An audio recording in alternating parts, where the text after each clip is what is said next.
Hi, and welcome to Hypothetically Intentional, where we ask the question, what if we set intentions with everything we do? I'm your host, Michelle Albers, and today we have, I'm going to say it right this time, Dawn Jenkins. Yay! Not John Jenkins or anything else. It's just a name. Welcome back. Thank you. I'm going to set an intention quick, if that's okay with you. Please. Because we were talking after we recorded. And Right. then we were talking about the beginnings of our journeys. And I'm like, we should be recording this. And Yeah. then you mentioned intention. And I was like, I feel like for me, it's to remember it accurately. And then you said to be vulnerable. Yeah. And I said, yes. And that going back to the beginning for me doesn't feel vulnerable. It always brings in so much gratitude. So I think my intention then maybe is to be accurate, vulnerable, and grateful. Perfect. I don't know. Brilliant. Where are you at? Does that feel accurate and vulnerable and grateful for you? It does. It does. doesn't have to feel that way. Oh my gosh, even just saying the word vulnerable makes me feel so vulnerable. Well, and on a mic that's going out, like I found out last night, I did a little community event here, you Yep. know, it was free and people came and people I didn't know I came. wanted to be here. Well, you were teaching, which Yeah. is amazing, and that's important. Yeah. But one of them walked in and was like, oh, I listen to your podcast all the time. I'm like, you do? Like, because I don't know who listens, right? I mean, I don't get to see unless they choose to tell me who's listening. So it was, I was just like, oh, that was like a little warm fuzzy that I did not expect, you know? Yeah. It's like, Like yeah. a little piece of your heart out in the world. Right. Yeah. And I feel like I, you know, my intention is always to be me and to be as open as I'm willing to be on a mic. I mean, there are just certain pockets where I'm like, that's reserved for my rooms, you know, like Yeah. you don't get all of it on the podcast, Yeah. but you do get me accurately, like my me in that day, me in that moment.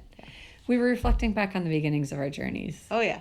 And you spoke about yoga, Yeah. where it started for you. Will you just go there? Because I just think it was so cool. I tried every class in the gym. Yeah. And very often they just made me feel more competitive, more ragey, more frustrated, more not measuring up. And I had tried even some yoga classes at a gym, and it was like, yeah, it was all right. It reminded me of like all the stretching we used to do when I was in cheerleading. Yeah. So I had a very serious job at a trade show company where the deadlines are real and the dollars were big, and I started having all of these issues.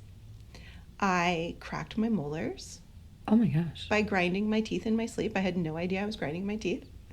I was diagnosed with an autoimmune skin problem called lichen planus. What else? There were so many things at the time.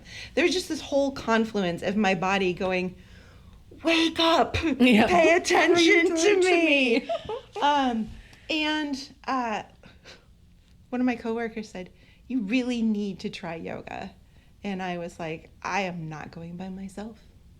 And so she went with me, thank goodness. And I left that very first class going, I have to tell everyone about this. Everyone needs this.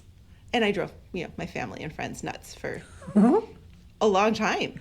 Yeah. I did that same thing. I mean, it wasn't with yoga necessarily. I feel like I'm not claiming this for you. I'm claiming it for me. Yeah. I turned into a big asshole. When I started actually feeling better in my body, I was working with like a physical, like a trainer, a personal trainer. And I got strong. My gut felt better. I was eating clean. I was taking care of myself. I think it was around that time that I found yoga as well. And I was just like, well, shit, I had all this pain, asthma, like just shit that is gone. Yeah. And I was like, well, everybody needs to know about this. I need to change my entire fucking family, And Yeah. I just went down that road. And it was like, I was such a jerk, because I was like, oh, you're hurting. Let me tell you about this. And I was like begging them. There was no invitation. There was no curiosity. There was no question. It was a demand. Yeah. I'm like, what are you doing? Like now I see it. And I know I can't want it for them. And there is a little piece of me that always wants it for them, you Yes. know? But I mean, I was just such an asshole. I mean, I was adamant because I was like, you don't understand how good I feel. Yeah. I feel so good. You have to do this. Yeah. No, they don't. It might not be their time. It might never be their time. This might not be for them. There might be a reason they hurt. Yeah. I don't know, but I thought I knew. I was so bad. I was so bad. I mean, giving gifts that were so just like passive aggressive hints. Oh, read this book. Oh, here's a gym membership that you will never use. I mean, just ridiculous. It was so bad. Well, Upward Facing Dawn, which is the name of my studio, came about because my whole social media world blew up because everyone was sick of reading my quotes, my positivity, this person says this. Have you read this book?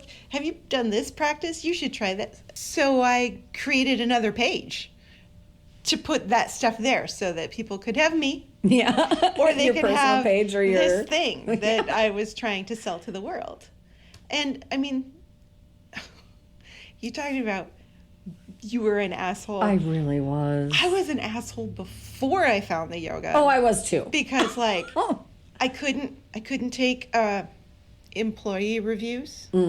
Any criticism was like, not that I thought they were wrong, but just It sucked that they were right. it sucked that they were right, and I was crushed and a jerk about it. I had no skills at managing stress. Yeah, I'm with you, girl. I mean, when you even just say the words managing stress, doesn't it feel like trying to catch It sounds stressful. half jellied jello in your fingers and it's gone. I don't know where it is, but it's all over and now it's a mess, right? Yeah. Yeah, like those studies they do where they put germs on your hands and then see how long it takes to spread it across the whole room, and then they turn off the lights and you're like, oh shit, that stuff is everywhere. That was all just me?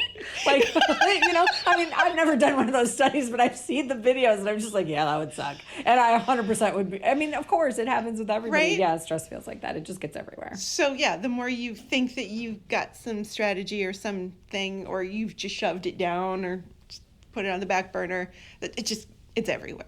It's in everything. Yeah. And yeah. So I kind of feel like I want to feel like I was doing a public service by telling everybody that they needed to try this. And most people in my life just weren't interested. Yeah. And when I was teaching yoga teacher training, I would warn people about that a little bit. Me too. It's something to talk about for sure. You're going to learn some tools. Mm-hmm. And it's going to be much easier to apply them to everybody else and then try and tell them what they're doing wrong. But really, when you notice yourself doing that, that's great because you're thinking about it. But then you got to turn it back around. Yeah, it's on you. This isn't about them. You only get to work on you. That's it. Yeah. So, yeah, that's good. But it was 10 years between starting that real yoga classes with, I can't remember my teacher's full name, but her first name was Rose. And she was a phenomenal woman. She celebrated her 80th birthday one night during class with us. And I was like so blown away because, first of all, she didn't seem like she was 80 years old. And she could do things then that I still, after 20 some years of practice, I'm like, yeah, no, that's not going to happen. Yeah. Well, it's not yours, it's hers. Right? Just absolutely amazing. I don't know, I can't imagine that she's around anymore. Right. She would be like 105. Wow. I mean, I find it a little bit cool that when we find something that works for us, we want to share it with the world. I think that's great. Like, let's not keep it a secret. And then also, like, I didn't have the tools or the skills or the self-control or the anything else to do it in a way that was loving and kind and not just like, well, this worked for me, so it's going to work for you. Let's put the same meat suit on and, like, make it happen, Right. Right. And it's like, that's not how this works. And I do understand that now. I probably understood it on some level then. It was just so hard to see people I loved in pain. Yeah. When I knew that there was at least something they could do to ease at least something. Yeah. And it was just like, and then, I mean, I don't know where you go with it, but like, I don't know. I got to a point in my journey of like my own stuff where I got to the point where I was like, if I reflected on myself, I actually like hated, like I was embarrassed and I hated how I used to show up. Because I saw like how ego it was. I was like, Jesus Christ, what kind of ego do you have that you think you know you know what I mean? And it was just like, 100%. So I went through that wave of like this, gosh, you were really not cool, like at all. And when I say not cool, I don't mean with the cool popular kids. I mean like not cool, like not nice, you know? And then it just took a hot second for me to realize that I get to like have my grace for myself at that time. You were just brand new, and you think I really was. Think about the first time you were able to tell a joke. Oh gosh. And somebody laughed at it, and so you told the same joke 100 times, right? It's the same thing. Yeah. We're all on that same frequency. You live and you learn. Right. And I didn't have grace for myself at that time because I was just far enough into my journey to like do my own work and experience my own healing, pieces of it, bits of it, you know, where I was. But then when I looked back and realized how I used to show up, I just was mad about it. I was embarrassed about it. I was sad about it. I had to grieve that human, and I had to learn how to give her love. Yeah. But it just was, I just was mortified. I remember that feeling, and there are times in classes where somebody will go down a road, and I'm like, I get that ping. I'm just going to sort of share my story for a minute, because this is normal, and also you weren't as bad as you think you were. Yeah. Like, you weren't bad at all. You were you at the time with the resources you had and the wisdom that you had or didn't have. Yeah. And you weren't, I just think it's like, it's one thing to be intentionally malicious. Yeah. I'm not saying either one is great. Do you know what I mean? Like, unintentional malicious is not great either. Right. Like, they have the same result, you know? Sometimes. Practicing from ego, I remember so distinctly laying on the floor on my mat and being like, I am going to be so still for Shavasana. My teacher's going to be so impressed. Like, oh my word. It's the most ridiculous thing in the world now. I know. Yeah. But you know what? It got me to be still. Right. Well, and who hasn't thought that? Do you know what I mean? I think about... Oh my God. In yoga teacher training, the urge to impress my teacher didn't last very long because my teacher was not impressed with me. Because you were trying to impress. Yeah. Yeah, I also think it's pretty human to want to like impress or make the people that you care about or that you are receiving a lot from proud. Yes. You know, like, yes. I think that's a pretty human experience. And it's just, there's something about the hindsight, like the witnessing it, like seeing how it was and what you were actually thinking and like actually acknowledging that and admitting it, like receiving it for yourself, from yourself. I learned a lot from being able to, like, once you see it, you can't unsee it stuff. Mm-hmm. But I had a pocket of time there where I really struggled with unpacking it for myself because I really did not like me. I didn't like me then. Like, that's why I showed up the way I did. I didn't like me. I just wasn't comfortable in my skin and all those things, right? Mm-hmm. And then over the course of like, oh, I actually kind of like me. And then it's like, oh, but I really don't like how I used to be. Ew. And then it was like the dance of like, yeah. And then the uncovering of all the layers of like why the healing was needed in the first place for myself. It's like, well, I kind of understand why that little inner child was showing up in that way. Right. I kind of understand why that teenager was loud and obnoxious and an asshole. I kind of understand, I understand my inner littles, and I actually can give them love and compassion and go, wow, you didn't know how to get what you needed at all. And you had a really skewed view of what you thought that was, For sure. Oh, yes. Yeah. All of that. Yeah. All of that. And also kind of going, wow,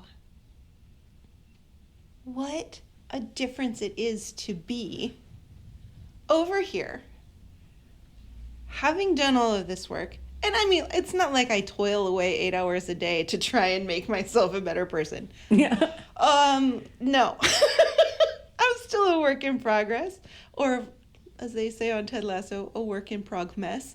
I'm over here nodding, like, yep, me too, got it, yep, mm-hmm, yep, that checks. What a nice thing it is to look back and go, that is a change. This is a change. This is, like, it may not be quantifiable if you studied it with the scientific method, but it's such a difference. Oh my gosh. I want sometimes to think that I would be this different now because I have so many years more of life, and also my prefrontal cortex is developed, but no. I 100% would not be someone who can give other people the benefit of the doubt. Right. That's or, as Brene Brown said, behave as though everyone around you is doing the best they can. Right. That was not in my playbook. Yeah. Yeah, and I think that's why I started with gratitude as the intention, because I went through that phase, I'm just going to call it a phase, where I looked back and hated myself. Oh. And now I look back and I'm grateful. I'm grateful that for whatever reason, the people that came into my life. And the people that were in my life too. I mean, I'm not saying like the people who were in my life are like, oh, they're the reason for... No, I'm saying I just didn't get a lot of things. I didn't understand them. And to look back and see, like, I mean, if I reflect onto, like, I don't know, even me 2011 is kind of when I really started this journey in the Thai massage, yoga, Reiki, intuition, all those, that sort of healing path. It was just so hard before that. I mean, it was so hard. And now I'm like, I didn't trust myself. And I think that's where I land a lot when I reflect back. It's like, I trust myself now. Like, it doesn't matter. And I'm not tempting the universe, and I'm not saying it flippantly, but I got this. I got this because I have amazing people in my life. I got this because I trust myself. I got this because I'll figure it out somehow, some way. I might not do it right. I might not do it perfect. Sure. But I'm going to keep going until I can't keep going anymore because it's my time, and that's it. And I think I have so much gratitude for the ease, and it's hard, but it's not hard like it was. And I think that's where I land, is just like, God, it was so fucking hard. Yeah. I destroyed myself trying to be loved and seen and understood, and I just wanted other people to be happy. I just wanted to make people happy. That was it, because I wasn't. It was an impossible task. Like, you can't do that when you don't have it for yourself. Right? I so understand what you're saying, and also I was way down lower on the chakras or Maslow's hierarchy of needs. I was on my own since I was 18. Like, oh, my car doesn't work anymore. I don't have money to fix it. Well, I guess I'll just sell it to someone who will buy a non-working car. I don't know how I'm going to get to work. Well, I'll take a bus. I'll figure something out. Friends were great, but also, like, not as important as me making sure I have a safe place to live and food to eat, and that I'm passing my college classes.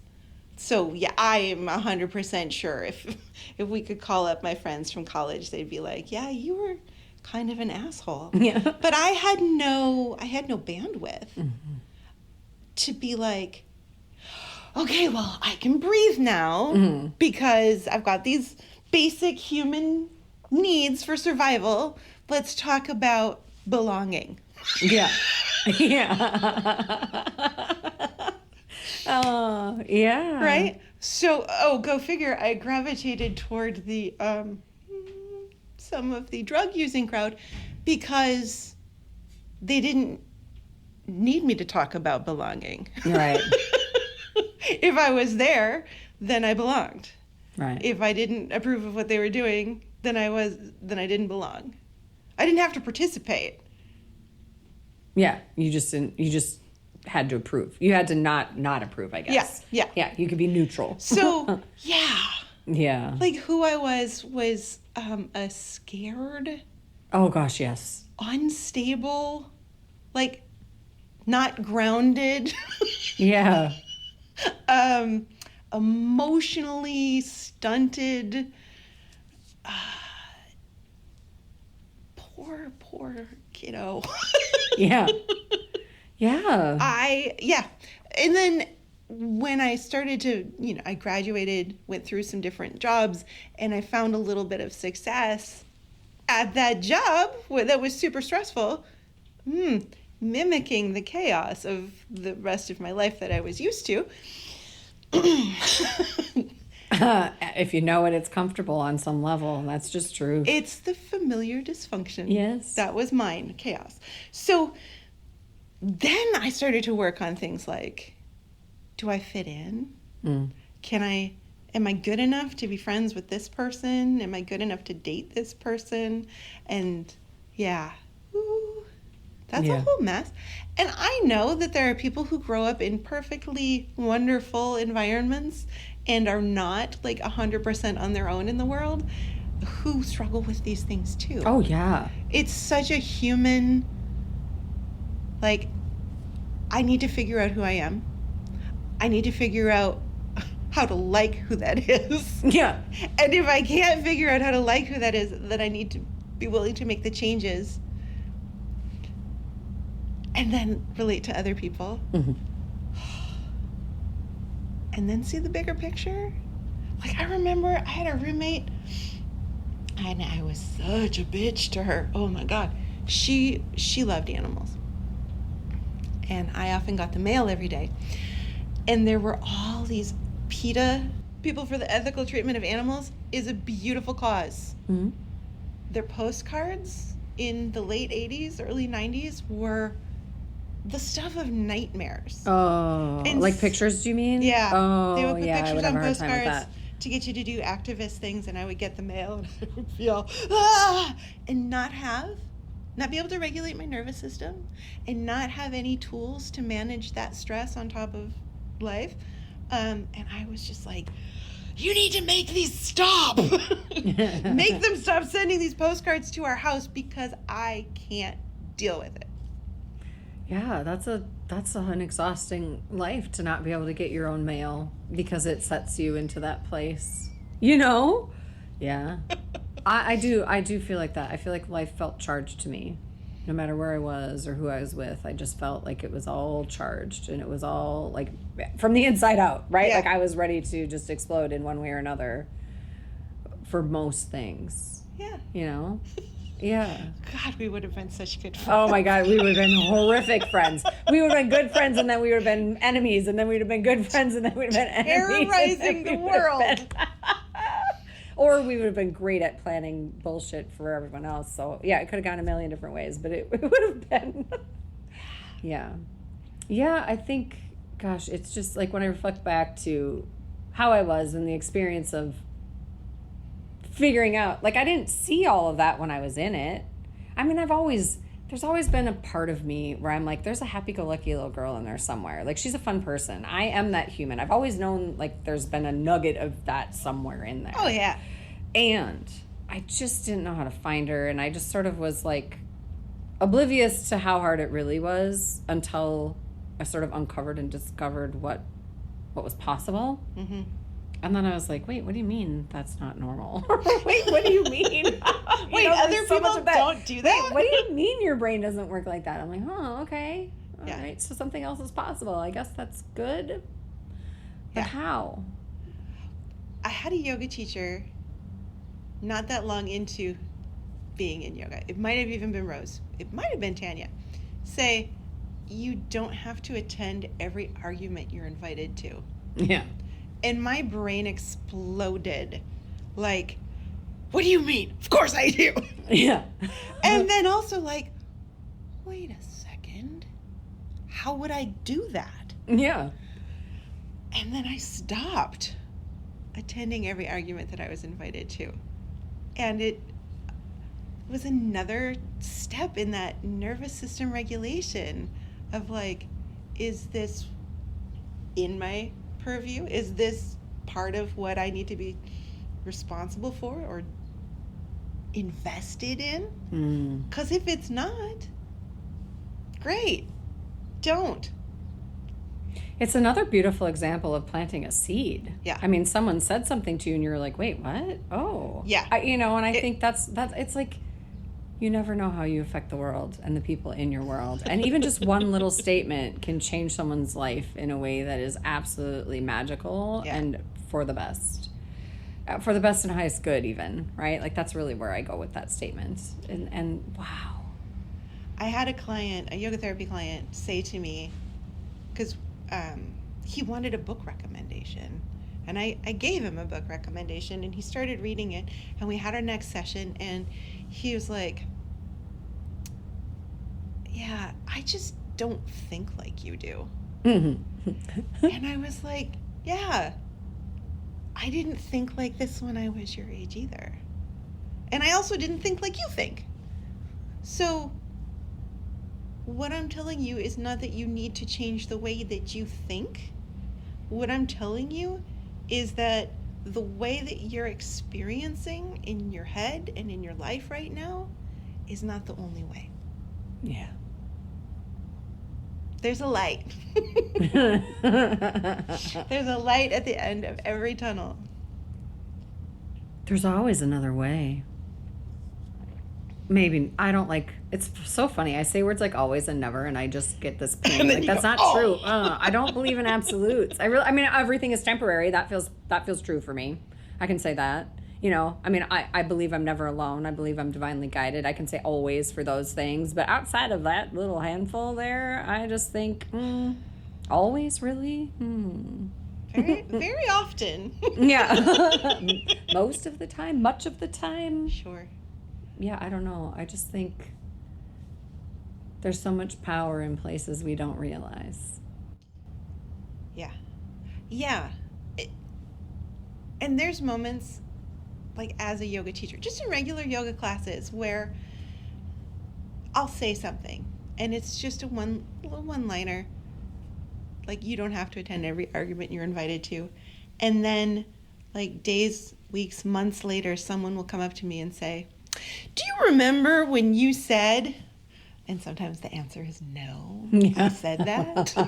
I do that too. The one that is coming to mind, now I still don't remember the initial time that I said it, but when the student came back to me and said, the day that you said, soften this, like all these different body parts, and then you said, soften your expectations. That just opened up a door for me. A whole possibility that there's another way of being. And I cried. Because of course I cried. Because I was like, I don't know where that came from. Yeah. But I'm glad it got to you. Yeah. Gosh. It's amazing what the simplest of phrases can change. Right? Or doors it can open, or just, yeah. I love that. I get inspired by stuff like that all the time.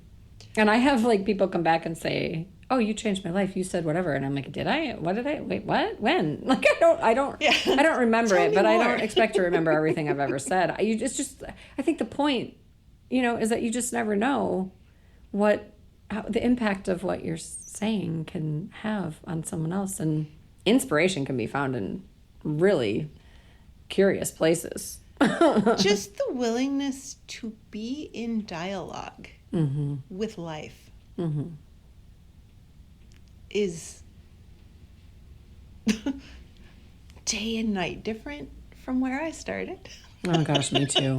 Well, and that is such a beautiful, because that's big. That's bigger than just conversation. To be in dialogue with life, that implies reciprocity across the board. 100%. Or at least a possibility of that. And I think, I didn't realize how much I talk about like possibility or like, maybe I did, but I feel like it started intentional and then it just became who I am.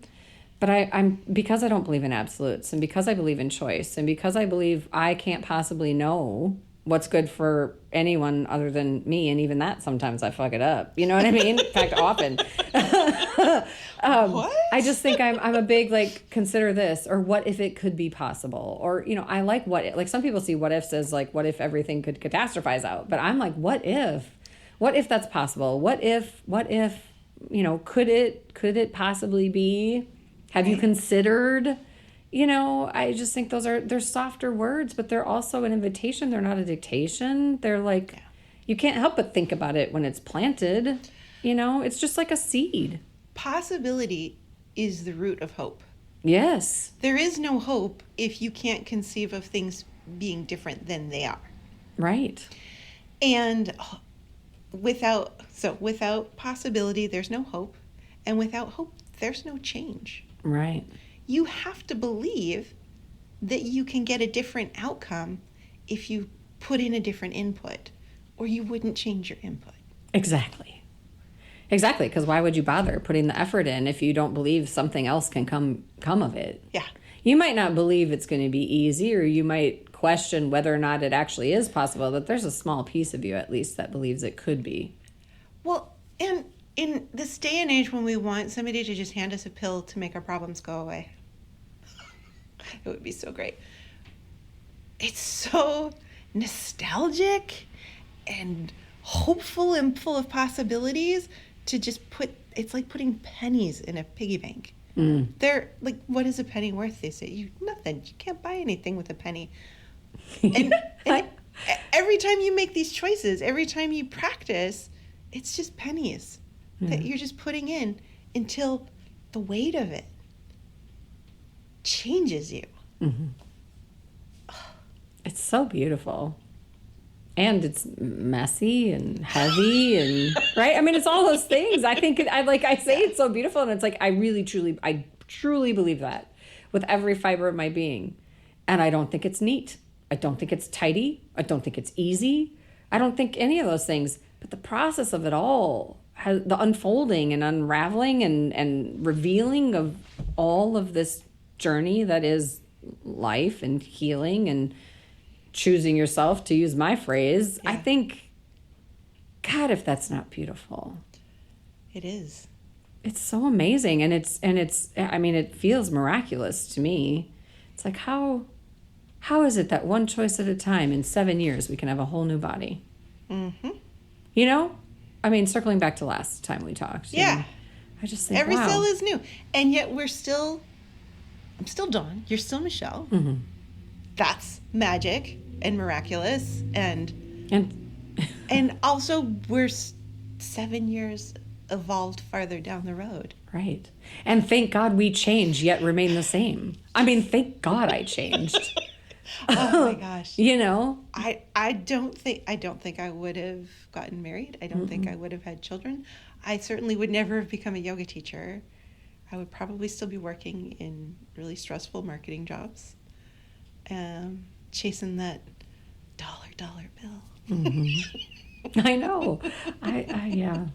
I mean, it's nice to get paid for your work. Yeah. It really is. But that's not the thing. Right. It's not an end anymore. Certainly not the only thing. Yeah. You know? Yeah. I'm thinking back to the beginning again. The beginning meaning, like, I'm circling back to Thai massage at this moment. Because that was big really... explosion. Because, like, I'm curious about your yoga journey. Mm-hmm. Because, like, for me, when I first started Thai massage, I just wonder. I was so in my head. Am I doing this right? What if I hurt them? You know, doubt, self-doubt, but also curiosity and an eagerness to help and learn. But all of that, like when I reflect to like how I drop in, I mean, I don't even do Thai massage anymore. I mean, occasionally it'll come in as like a free bonus when I'm with someone. It's like they're on the table and it's acupressure points or a very specific thing that I'm like, okay, I can do this. This won't hurt my body. And I'm going to listen to that, right? But it's not a thing I do anymore. But I just think I dropped in at some point, you know, I mean, I was 10 years in, maybe 5 years in, 7 years in. It changed. It wasn't about any expectations or a need for any sort of external validation. It wasn't even about, I learned the lesson probably too late. I don't believe that, but definitely longer. You get regular clients and their body is some kind of way, and you assume you know where the place to work is because it's, you saw them just last week. It couldn't have changed that much. And then you're like, fuck, man, I just spent an hour working on your calf and I needed to be working on your shoulder, but I didn't know because I never got that far, And I just stopped doing all of that. I just you could be different, completely different from one day to the next. Yeah. So I was present in the moment with the people. And I learned a lot doing that. It was like the physical touch of Thai massage and how that all unfolded taught me just as much, maybe more, of all the other practices. But I showed up so in my head and self-doubt. I think that's why the self-trust for me is so important. It's huge. And it's what I'm realizing now is that's what I didn't have. Right? And, it's not as explicit in our world as it is in the medical credo for do no harm. But we don't want to hurt anybody. No. That would be terrible. And we have insurance. In case, accidents happen. But I was not sure of myself when I got into teacher training. I felt really not worthy and unsure. And then we had to write a class for test out, and that went really much better than I had ever hoped because I had been practicing with my friends. Yay. But then there was this other gift. So I'm sure if you've been listening to these podcasts, you think that I am the queen of magical thinking because I talk about these magic moments all the time, and I really am not. I'm very, very practical. Yeah. So when stuff just alchemizes together, it really stands out to me and stays in my memory. With our graduation from 200-hour teacher training, we did a fire ceremony, and we were supposed to write down something that we wanted to let go of. And I wrote down, I am letting go. I am releasing my fear of being seen. And it had a twofold thing. First of all, I was no longer nervous about getting up in front of people to teach, which is lovely. And second of all, it was almost like in my own head, I could just make like I was invisible and let the teachings happen. And that was it. It didn't have to be about me. That's so beautiful. I mean, isn't that it? That's exactly what happened in the Thai massage. It's it was no longer about me. It wasn't even about, it was about showing up in the tradition. Yeah. And being in that time and place without you in the way. Yes. So I say self-trust, but it's different than that. I mean, I do have to have the self-trust because otherwise I get in my way. Yes. Yes. We all get in our own way. But sometimes. There is the moment of, I am here. And it's good. It's not about me being here. It's about the we. It's about everything and nothing all at the same time. Yep. And it's such a weird, it's hard to put into words, really. But what you just described is so amazing. I loved the fire ceremony. I don't even remember what I put in there, but it was probably something about confidence would be my guess. Or being seen or not holding back. Because I definitely had, one of my V-culpas, that was the 500-hour. But, I just hold back because I don't want to cause any conflict or any ruckuses or jealousy or any of that stuff. Because I just don't, I had that holding back hurdle when I started teaching teacher training. Because I had,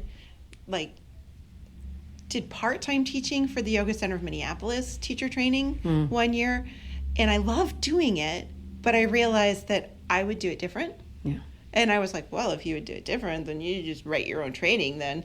And so I started doing that, and I had this moment of this really makes me all in. Yeah. If I'm willing to teach this to somebody else, it means I am all in. And what if it's just bullshit? And I had to sit with that. I had to meditate on that. I had to, like, it was like pulling something yucky out of your guts, right? Yeah. And you know, well, I do. Exactly, I'm like, the Reiki I'm talking about. I do. I'm like, someday we're gonna have to do a visual, actual video podcast with us together because we are very animated people. I don't know. I may need a fire ceremony to make that happen. But I realized I don't care. Right. I don't care anymore if it's bullshit because I am all in and it has helped me and I have helped other people already. And so, okay. Even if it's bullshit, it's my bullshit and I love it. Gosh, this brought in a weird question, but you were talking about helping people and how like it doesn't matter if it's bullshit because it's helpful. Yeah. And if it's helpful, then it's not bullshit, is it? Right? I mean, there I go. Maybe, right? I mean, if it does harm to others, well, then we're back to bullshit, right? But that's not what we're talking about right now. Right. I wonder, when you help people, I've just kind of been breaking this down in my head lately, probably partially because I've been getting questions and just in other conversations, but like, what do you feel like you really give them? Like, what is the gift in helping people? What do you get from it and what do they get from it? And that's a really big question. I think on a most basic level, I give people permission to pay attention to themselves. Yeah. Not in a narcissistic way, but like in a, my feelings matter. My body has wisdom. If I listen to my body's wisdom, I can feel better. When I feel better, I act better in the world. I'm making the world a better place. I'm not doing anything. I am just going, hey, what about this? Yeah. Here's a possibility. Here's something for you to try and see if it works for you. And then it just leads to these things. Yeah. And the difference between that and being a cult is it's not a high demand group. I don't want all your money. Some money would be nice, but I don't want all your money. And you get to think for yourself. Yeah. I don't tell you whether this works for you or not. You decide. You figure it out whether it works for you or not. Yeah. Doesn't that feel good? So good. It's so good. It's so rewarding in such a weird way. And it's weird to even say that. Like, that word feels ego-y to me. But there's something about witnessing someone else finding, I'm going to just really simplify it, something good for themselves, right? Whether that be themselves or something new that they love that they didn't know existed. I mean, it can be minuscule. It doesn't have to be all the way into all the things, right? Right. But I mean, yes to everything you just said. And I don't know, lately I've been thinking a lot about time. I love time.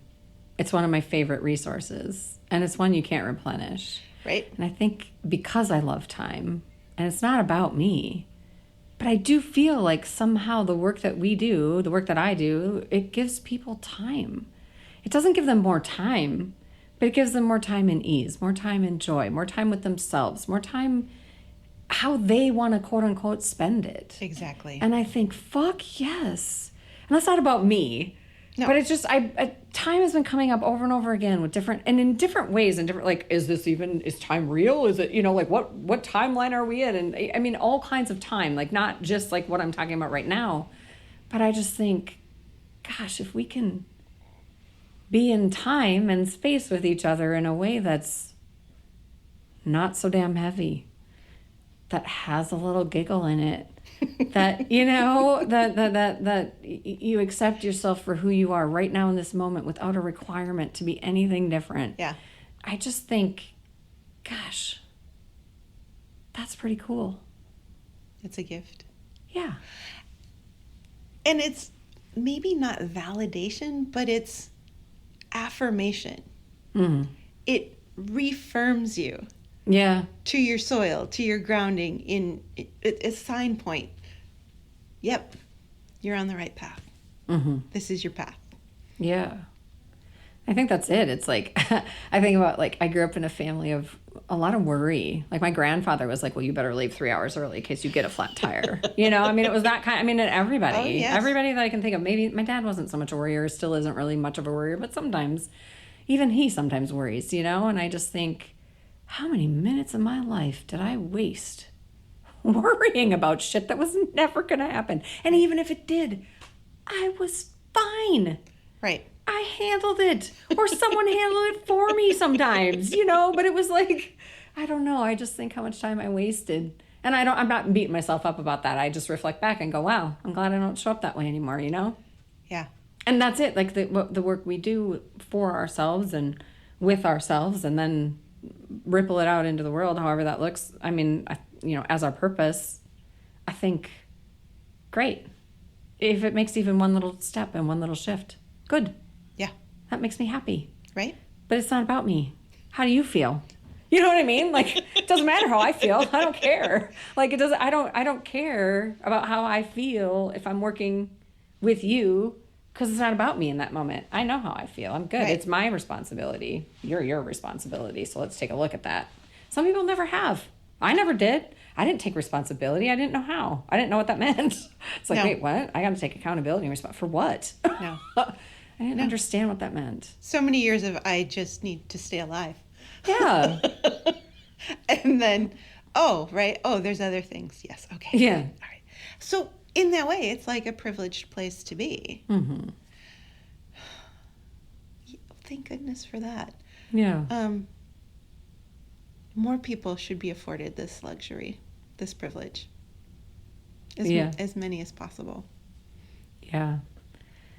It seems like the more I just get like the more you there is in the world, right? Like you, authentic you. Yeah. For each individual. The more you there is in the world, the better it is.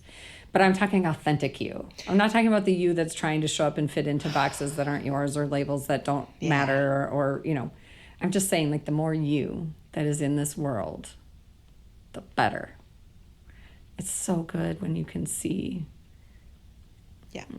the walls come down, or the not feeling obligated to try so hard, or the not needing to hide somewhere, or whatever it is. I just think the softness that comes with that, to soften your expectations, to circle back to that. Yeah. It's so good.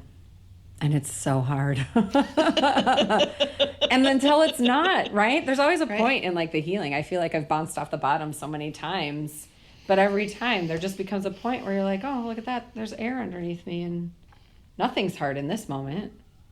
But it's for a moment. Yeah. But so is the hard. So is joy. It's all a moment. So is frustration. Yeah. So is anger. It all is. Unless you really hold on to it. Yeah. Snuggle it wrap it in. around your waist. Now we're tug of war. Let's tug of war, babe. I'm in. Right? Yeah. Who needs it? And I think the other thing, like even just that example, humor is such an important part of my journey. It was so heavy for so long, and I used humor then. I just use it in a much healthier way now. Yay! It's good. It's helpful. It's I don't know, if I can't laugh at it, if I can't laugh at myself, if I can't laugh at, for me, even the traumas and the wounds and the pains, if I can't go to that place of laughter within it, I'm kind of really stuck. I've just learned that about myself. I'm not saying that's true for everybody. I'm just saying for me, I've just learned like laughter, if I can't laugh at it, if I can't see some thread or nugget of humor in it, or the ridiculous. Yeah, I don't know. Then I'm stuck. Yeah. Stuck. Mm-hmm. Because you don't have your possibility anymore. That's it. I think maybe that's a really good thing for me to reflect on. I feel like this is a good place to start wrapping it up. And I feel like without laughter, there's no hope for me. I mean, I think that's true for me. Yeah. And it might be true for everyone. I don't know. And I think when you call something gallows humor, it kind of devalues what it is. Yeah, it's like a neutralization, kind of, almost. But I think that gallows humor, being in the face of whatever awful thing is happening and being willing to laugh at the ridiculousness of it and carry forward, That's the root of possibility and hope and moving forward. Yeah. And changing. Girl, that feels like such a wrap. I'm like, golden nugget, boom, done. How you feel about that? I'll be here all the week. Yeah. I love this. I do look forward to more conversations. I hope you'll continue to say yes to being a guest on the podcast on Hypothetically Intentional. Yeah. Because this is magic time for me. I love it. All right, that's a wrap. Bye. Be you every day.